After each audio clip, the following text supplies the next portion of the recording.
Alamin natin ang iba pang balita sa PTV Davao mula kay Jay Lagang. Ngayong adlaw, malampusong napuhag sa otoridad ang usa ka drug den sa Purok Forever, Barangay Ulingan, Dipolog City, Zamboanga del Norte. Netong Mayo 27 ning tuiga atol sa pag-implementa sa search warrant. Ang mga operasyon miresulta sab sa pagkasikop sa upat ka mga high-value individual sa lugar. Nga gilang sila alias Josery nga mo'y drug den maintainer, alias Rowelyn nga empleyado sa mong drug den ug alias Liwel ug Valeriano nga gitulong drug den visitors. Nakumpiska gikan kanila ang anasa na pulo ka gramo sa ginudahang shabu nga mukantidad sa kapin 68,000 pesos. Ang tanang dinakpan mag-atubang sa kasong paglapas sa Republic Act No. 9165 kung Comprehensive Dangerous Drugs Act of 2002.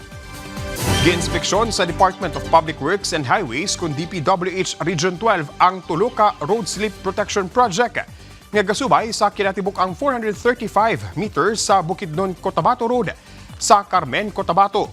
Dinigisusi sa mga opisyal sa ahensya ang kalidad ug epekto sa mga nahuman nga proyekto.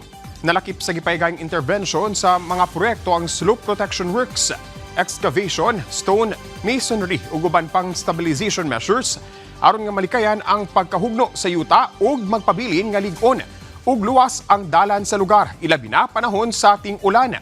Sumala sa mga residente, dako ang natabang sa mga proyekto tungod kay nakunhuran ang risgo sa landslide ug mas nahimong luwas ang pag-agi sa mga sakyanan sa mong lugar.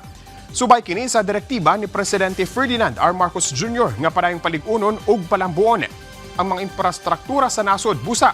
Padayon ang DPWH sa pagpatuman sa mga proyektong makabenepisyo sa katawhan. Ug mo kadto ang mga nagunang balita dinhi sa PTV Davao. Ako si Jay Lagang. Mayong adlaw. Daghang salamat, Jay Lagang.